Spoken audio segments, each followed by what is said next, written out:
بيبدأ فيلمنا مع مجموعة من الفايكنج وهم بيهجموا على دير اسمه نورماندي، وهناك بيوصلوا لأوضة سرية مقفولة وبيتوصل ليهم الراهب إنهم ما يفتحوهاش، لكن الفايكنج ما بيهتموش بكلامه وبيدخلوا الأوضة، والغريب إنهم ما بيلاقوش في الأوضة حاجة غير ذئب مرعب، وبيقرر الفايكنج إنهم ياخدوه معاهم. والذئب ده ما بيكونش ذئب عادي ولكنه بيكون ذئب من الجحيم، لكن الفايكنج ما يعرفوش. بيتجهوا بالسفن على بلدهم النرويج، بس لما وصلت السفن لشواطئ النرويج بيكون كل الفايكنج على السفن ماتوا، وبيوصل الذئب لشواطئ النرويج. وبعد مرور حوالي 1000 سنة بننتقل للنرويج في الوقت الحالي، وبنشوف أسرة عايشة في منطقة اسمها نيوبو. بنشوف سالي بنت جميلة عايشة مع أمها ليف وجوزها أرثر، وعندها أخت صغيرة اسمها جيني واللي بتكون من السم والبجم. وبتكون ليف أم سالي محققة في شرطة المدينة، وبتقابل سالي صاحبها مارك واللي بيكون معاه مجموعة من أصحابه. وبتيجي إيلين صاحبة مارك وبتطلب منه إنها تتكلم معاه لوحدهم. بيروح مع مارك وبيسيبوا سالي لوحدها، واللي بتكون واضح عليها إنها متضايقة ومش واخدة على الجو ولا على أصحاب مارك. بتروح سالي تتمشى شوية، لكن فجأة بتشوف سالي بنت واقعة على الأرض وغرقانة في دمها. ولما بتروح عليها سالي علشان تشوفها بتلاقي إيلين صاحبة مارك، وبتلاقي كمان مارك مصاب وبينزف في دمه هو كمان. وما بتكونش سالي عارفة إيه اللي حصل لهم. وفجأة بيهجم عليهم حيوان عملاق وبيسحب إيلين، وبتتفزع سالي من المنظر وبتفضل تصرخ بصوت عالي لحد ما بتوصل الشرطة، وبيكون الحيوان اختفى وملوش أي أثر. بتكون ليف أم سالي ضمن قوات الشرطة اللي وصلت للمكان، واللي أول ما بتعرف إن بنتها موجودة بتقلق عليها وبتروح تتكلم معاها علشان تعرف إيه اللي حصل. لكن سالي بتكون في حالة صدمة، ما بتقدرش تحكي لأمها أي حاجة. وتاني يوم بتحكي سالي لأمها عن الحيوان العملاق اللي شافته وهجم على أصحابها. وبتعرف ليف إن الحيوان قبل ما ياخد إيلين جرح سالي في كتفها. وما بتقدرش سالي إنها تحدد نوع الحيوان اللي هجم عليهم. بتروح ليف عشان تستجوب كل المجموعة اللي كانت موجودة في المكان، وللأسف كلهم كانوا بعيد عن المكان. ما بتقدرش ليف تطلع منهم بأي معلومة، وبتحاول إنها تبحث علشان تعرف نوع الحيوان اللي هجم على بنتها.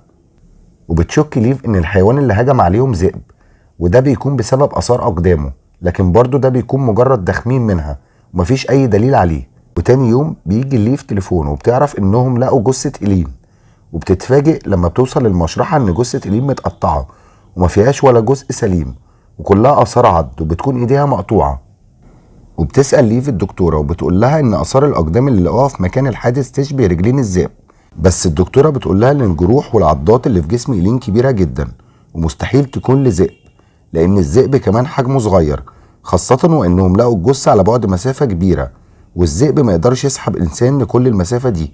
وبتديها الدكتورة عنوان دكتور اسمه ويليام، وده دكتور بيطري وعنده خبرة في عالم الحيوان، وبتنصحها إنها تستعين بيه لأنه غالبا هيقدر يحدد لهم نوع الحيوان اللي هجم عليهم. وتاني يوم بيوصل شخص لقسم الشرطة وبيطلب إنه يتكلم مع ليف، وبيكون اسمه لاريس وعنده إيد مقطوعة.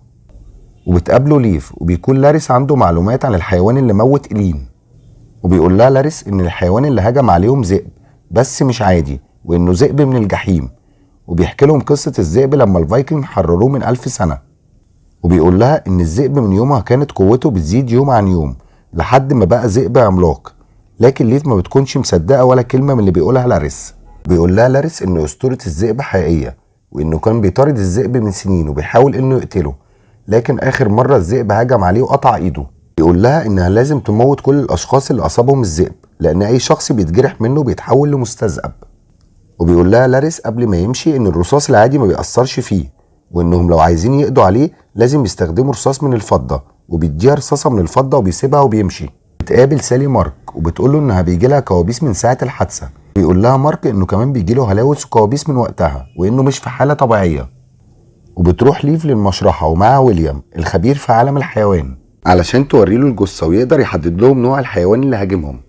وبيقول لهم ويليام إنها واضح إنها آثار ذئب لكن مش ذئب عادي. وبتفتكر ليف كلام لاريس اللي حكاه لها من أسطورة ذئب الجحيم.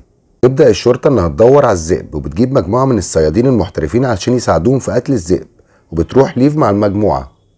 وفي الوقت ده بتحصل لسالي هلاوس وهي في المدرسة، وبتسيب المدرسة وبتمشي وما بتكونش فاهمة ايه اللي بيحصل لها. أثناء ما بتكون الشرطة في الغابة بتبحث عن الذئب، لقوا جثة لشخص مقتول ومشوه، وبيعرفوا إن الذئب هو اللي قتله وإنه أكيد قريب من المكان ده. وبيستنى ظابط ومعاه 2 من الصيادين جنب الجثة، علشان يحاولوا يوصلوا لهوية الشخص المقتول. وبتاخد ليف باقي المجموعة وبيكملوا بحث عن الذئب لحد ما بيوصلوا لكهف شكله مخيف، وبيقرروا انهم يدخلوه. وفي الوقت ده بيهجم الذئب على الضابط والاتنين صيادين اللي مع الجثة وبيقتلهم واحد ورا التاني. وبتكون ليف والمجموعة اللي معاها دخلوا الكهف وبيدوروا جواه وبيلاقوا جثث كتير وبيعرفوا ان ده المكان اللي بيعيش فيه الذئب. وفجأة بيرجع الذئب للكهف وبيهجم عليهم وبتضربه ليف بالنار، لكن واضح ان الرصاص العادي ما بيأثرش فيه. وبتفتكر ليف الرصاصة الفضة اللي اداها لها لاريس، بتطلعها وبتحطها في المسدس وبتضربه بيها، وفعلا بتقتله بيموت الذئب. وبتنتقل ليف والمجموعة اللي نجت معاها للمستشفى، وبتكون إصابتها صغيرة وبتروح للبيت في نفس اليوم. وتاني يوم بتروح ليف لدكتور ويليام واللي بيكون بيشرح جثة الذئب العملاق، وبيقول لها ويليام إنه مش ذئب عادي لأن مفيش رصاصة اخترقت جسمه غير الرصاصة الفضة. والغريبة إنه لقى عنده ضفر زي البشر، والتفسير الوحيد لده إنه يكون مستذئب ومش ذئب عادي. تربط ليف كلام ويليام بكلام لاريس وبتعرف إنه كان معاه حق، وبتبدأ تحكي القصة لويليام وبتاخده وبتروح للاريس تقابله. بيسألوه عن مصدر المعلومات اللي قالها ليف، وبيطلع لهم كتاب قديم بيحكي عن قصة الفايكنج وعن قصة تحريرهم لذئب الجحيم. لكن الذئب لما وصل للنرويج وبدأ يقتل في البشر، في ناس بتتصاب وما بتموتش، ودول بيورثوا اللعنة وبيتحولوا لمستذئبين. ولما بيموت الذئب بيجي شخص ويكمل من بعده، علشان كده لقوا الذئب ده بعد مرور 1000 سنة على الحادثة. وعلشان يقضوا على اللعنة لازم يقضوا على سلالة الذئب وكل اللي اتصابوا. وفي الوقت ده بتخرج سالي مع مارك، بيكونوا قاعدين تحت ضوء القمر، وبيجي تليفون لمارك، ولما بيرجع بتكون سالي اتحولت لمستذئبة وبتهجم على مارك وبتموته. وبتصحى سالي وبتلاقي نفسها نايمة في مخزن جنب البيت ومش فاكرة حاجة غير انها كانت مع مارك. وبتلاقي شكلها غريب وفي دم كان على وشها وجسمها، وبتروح بسرعة على المكان اللي كانت فيه مع مارك، وبتلاقي الشرطة موجودة في المكان وبتعرف ان هي اللي قتلت مارك. قرر سالي انها تهرب من المدينة، وبالليل بتركب الاتوبيس عشان تسافر لمكان تاني. وفي الطريق بتشوف سالي القمر وبتتحول تاني، لكن المرة دي بتكون بشكل كامل لذئب عملاق وبتهاجم الركاب وبتقتلهم كلهم. ولما بتوصل الشرطة بتلاقي كل اللي في الاتوبيس ماتوا، وبتلاقي ليف لبس سالي في قلب الاتوبيس. تفهم ان سالي بقت مستذئبة.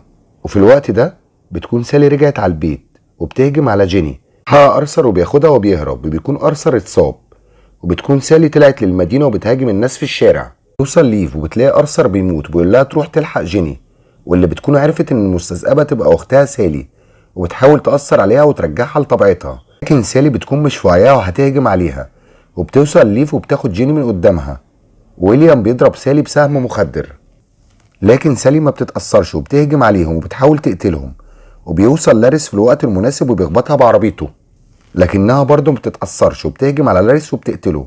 بعدها بتروح على ليف وكانت هتقتلها، لكن جيني بتمسك سهم مخدر من الأرض وبتضربها بيه، وبيفقد السهم سالي الوعي. يوم بتروح ليف للمكان اللي فيه بنتها، وبتكون محضرة رصاصة فضة علشان تقتل بنتها سالي وتقضي على اللعنة. وبتكون ليف متأثرة جدا ومش قادرة تقتل بنتها، بس ما بيكونش قدامها حل تاني لأن بنتها مش ممكن هترجع لطبيعتها. وبتضربها ليف بالرصاصة وبتقتلها، وبكده بتكون خسرت بنتها بس قضت على اللعنة وأنقذت المدينة. ولحد هنا بيخلص الفيلم. ما تنساش تشترك في القناة وتفعل زر الجرس، ونشوفكم الملخص الجاي.